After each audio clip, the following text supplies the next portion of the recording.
मैं Sujeet Kumar Mishra creative coaching centre में आपका स्वागत करते हैं। देखते हैं फिर संस्कृत में आगे। संस्कृत में आपको धातु रूप पढ़ाए थे, जिसमें आपको हम पढ़ाए थे जो वर्तमान काल, भूतकाल और भविष्यत काल में ये बताए थे जो काल में वाक्य कैसे लिखा जाता है। ठीक है, उसमें कुछ धातु रूप भी दिखाए थे। आज देखते हैं जो अनुवाद बनाने के लिए हम लोग को शब्द रूप की जरूरत पड़ती है। ठीक है, उसके लिए हम लोग देखते हैं पहले जो बालक शब्द। तो इस बालक शब्द से पहले तो कभी कभी सीधा सवाल भी पूछ लिया जाता है, तो दे देगा बालक शब्द का षष्ठी विभक्ति में क्या होता है। ठीक है, पहले इसको याद करना हूं। जैसे आपको बताए थे धातु रूप में तीनों काल में याद करना पड़ता है, वैसे शब्द रूप को भी आपको याद करना होगा। देखते हैं, एक वचन से एक आदमी का बोध होता है, द्विवचन से दो आदमी का, बहुवचन से दो से अधिक आदमी का बोध होता है। आपको हम बताए थे कारक, जब पढ़ाए थे कारक में उसमें बता दिए थे विभक्ति, उसी में हम आपको बताए थे विभक्ति। विभक्ति भी बताए थे, जो कारक ही क्या होता है, कारक को ही क्या कहते हैं, विभक्ति कहते हैं।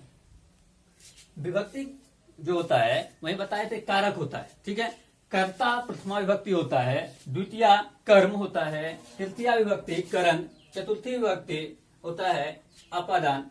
ये सभी आपको हम बताए थे विभक्ति होता है। ठीक है, कारक जब पढ़ाए थे तो कर्ता, कर्म, करण, संप्रदान, अपादान, ये सभी कारक बताए थे। चलिए इसी में आगे देखते हैं होता क्या है।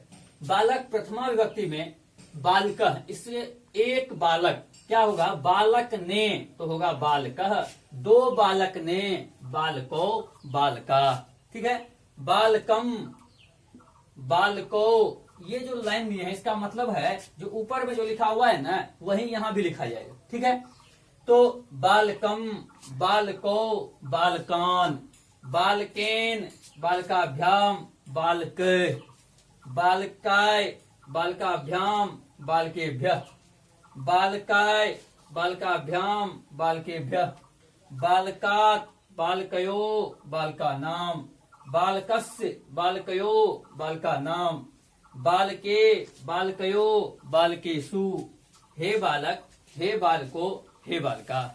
ये चीज है। देखिए एक बार हम आपको फिर दिखा देते हैं। जो बालक शब्द है ये, इसमें आप देखें जो प्रथमा विभक्ति में है बालक।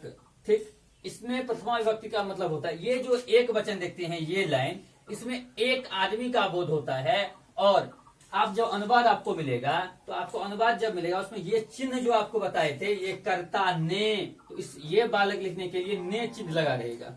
ठीक, ये लिखने के लिए क्या लगा रहेगा, ने चिन्ह लगा रहेगा। द्वितीय विभक्ति में लिखने के लिए कोल, यहाँ इसमें होता है कर्म कारक, तो क्या चिन्ह लगा रहेगा, को, बालक को। ठीक है, लड़के को तब लिखेंगे बालकम, दो अगर लिखा रहेगा तो बालको। ठीक है, दो से अधिक लिखा रहेगा तो बालकान। ठीक है, अगर को लगा रहेगा तो सबसे ज्यादा देखिए इसमें क्या आता है, सबसे ज्यादा आता है षष्ठी विभक्ति। क्योंकि आपको बताए थे अनुवाद में सबसे ज्यादा प्रयोग किया जाता है किस विभक्ति का, षष्ठी विभक्ति का, जिसका चिन्ह होता है, जिसमें होता है बालकस्य बालकयो बालका नाम। ये आपको याद भी करना होगा। ये डायरेक्ट भी पूछा जाता है, कभी कभी 10th में ना पूछा जाता है षष्ठी विभक्ति में बालक शब्द का एक वचन में क्या होगा, तो बालकस्य होगा। ठीक है, एक बार आप फिर देख लीजिए। कहता है प्रथमा विभक्ति में बालकः बालको बालका, बालकम बालको बालकान, बालकेन बालकाभ्याम बालक, बालकाय बालकाभ्याम बालकेभ्यः, बालकाय बालकात् बालकाभ्याम बालकेभ्यः, बालकास्य बालकयो बालकानाम, बालक बालकयो बालकेषु, हे बालक हे बालको हे बालका। ये संबोधन कारक है जो आपको प्रथमा विभक्ति और संबोधन कारक में सिर्फ संबोधन वर्ड जुड़ता है, और उस संबोधन वर्ड को जोड़ के हम लिख देते हैं। इसी पे हम क्या करते हैं, आज आपको हम 5 से 10 अनुवाद दिखा देते हैं। ठीक है, जो अनुवाद एग्जाम में क्या आता है, पूछा जाता है। देखते हैं उसी बेसिस पे बालक शब्द जो बताए थे आपको शब्द रूप, उसी पे देखते हैं हम अनुवाद। ठीक है, देखिए अनुवाद में हम यहाँ देखिए पहला है अनुवाद, राम स्वभाव से सज्जन है। ऐसा ही अनुवाद एग्जाम में पूछा जाता है। एग्जाम में कभी ये नहीं पूछता है राम पढ़ता है, आप क्लास में पढ़ते हैं राम पढ़ता है, रामः पठति पढ़ते हैं, ये एग्जाम में नहीं आता है। एग्जाम में ऐसा ही अनुवाद आता है जो कहता है राम स्वभाव से सज्जन है। अब देखिए आप बोलिएगा सर इसमें शब्द रूप का कहाँ प्रयोग हुआ। शब्द रूप का देखिए यहाँ लिखा हुआ है स्वभाव से, स्वभावात लिखा हुआ है ना। स्वभाव से किसका चिन्ह है, से करण कारक का, इसीलिए तृतीया विभक्ति यहाँ लगा। चलिए राम रामः स्वभाव से, स्वभावात सज्जनः है का अस्ति। ठीक है का होता है अस्ति। यहाँ यही बोले तृतीया विभक्ति एक, राम से कितना आदमी का बोध होता है, एक आदमी का, इसीलिए ये एक वचन का स्वभावात लगा, बालकात होता था ना। चलिए कहता है परिश्रम के बिना सुख नहीं है, परिश्रम के बिना सुख नहीं है, परिश्रमन बिना सुखन नास्ति, नहीं है जिस पहला क्लास में आपको हम कुछ वर्ड लिखाए थे, जिसका आपको हम संस्कृत लिखाए थे, जिसमें न का बताए थे, न अस्ति, ये देखिए नो जोड़ अस्ति, ठीक है, ये हुआ नास्ति। ये जब आपको हम संधि विच्छेद पढ़ाएंगे तो उसमें पढ़ाएंगे ये होता है, इसीलिए यहाँ हो गया नहीं का नौ, है का अस्ति, तो हो गया नास्ति। समझ गया। परिश्रमंग, परिश्रम के बिना सुख, सुखंग नास्ति। कहता है ग्वाला गाय से दूध दूहता है, गोपालकः धन्वा मतलब होता है गाय, गोपालकः मतलब होता है गाय को, गाय जो रखता है उसी को कहते हैं ग्वाला। गाय से गोपालकः धन्वा, धन्वा मतलब होता है गाय से, दूध दुग्धं दोग्धी दूहने वाला, दोग्धी मतलब दूहने वाला। कहता है गंगा हिमालय से निकलती है, सबसे ज्यादा बार पूछने वाला क्वेश्चन है, गंगा हिमालय से निकलती है। 8, 9, 10 कोई भी एग्जाम हो आपको ये अनुवाद दिख ही जाएगा एग्जाम में। कहता है गंगा, गंगा हिमालयात निस्सरति, निस्सरति मतलब होता है निकलता है, हिमालय से, देखिए हिमालय से, हिमालयात, ये है शब्द रूप, यहाँ से आता है शब्द रूप का मतलब। ये चीज आपको जानना होगा, यहाँ ये हिमालयात हुआ तो ये हिमालय से का संस्कृत है, ठीक है। शब्द रूप में करण कारक से और एक होता है अपादान कारक से, इसीलिए ये अनुवाद पूछा जाता है। कहता है गंगा जल पवित्र होता है, गंगा जल पवित्रं भेवती होता है। भव धातु मतलब बताए थे ना आपको, भव मतलब होता है होना। चलिए आगे देखते हैं। गांव के दक्षिण नदी है, गांव मतलब ग्रामन, दक्षिण गांव के दक्षिण नदी है, दक्षिणस्यांग दिशि नदी अस्ति, ठीक है। कहता है गांव के दक्षिण, दक्षिणस्यांग दिशि दक्षिण दिशा में नदी है, नदी अस्ति। कहता है कालिदास कवियों में श्रेष्ठ है, सबसे ज्यादा बार ये 10th में पूछा गया है क्वेश्चन, कालिदास कवियों में श्रेष्ठ है।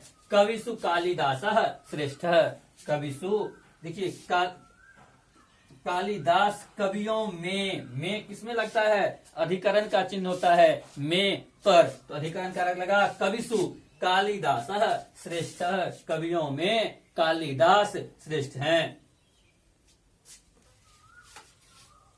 कालिदास कवियों में श्रेष्ठ हैं, कविसु कालिदासः श्रेष्ठ अस्ति मतलब हैं। तो ये कहता है अशोक पाटलिपुत्र के राजा थे, अशोकः पाटलिपुत्रस्य राजा नृपः आसीत थे। देखिए ये क्वेश्चन भी बहुत पूछा जाता है, क्योंकि आपका न जब बुक पढ़िएगा उसमें एक चैप्टर है पाटलिपुत्रस्य ग्रामः, मतलब पाटलिपुत्र के बारे में दिया गया है, इसीलिए ये क्वेश्चन पूछा जाता है।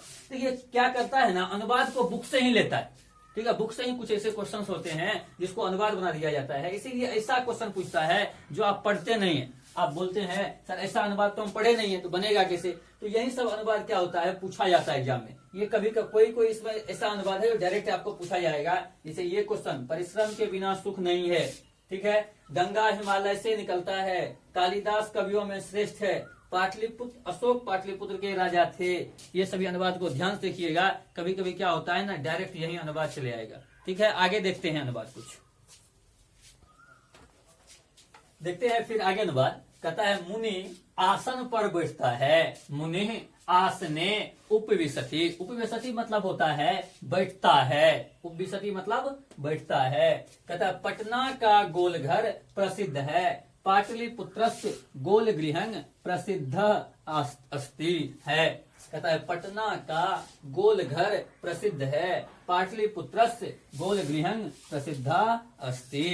कहता है आगे, वह प्रतिदिन विद्यालय जाता है। देखिए अब ये आपको इजी लगेगा बनाने में, क्यों? इसमें ना आपको धातु रूप का चीज आता है। वह का होता है सह प्रतिदिन प्रतिदिनं विद्यालयं गच्छति।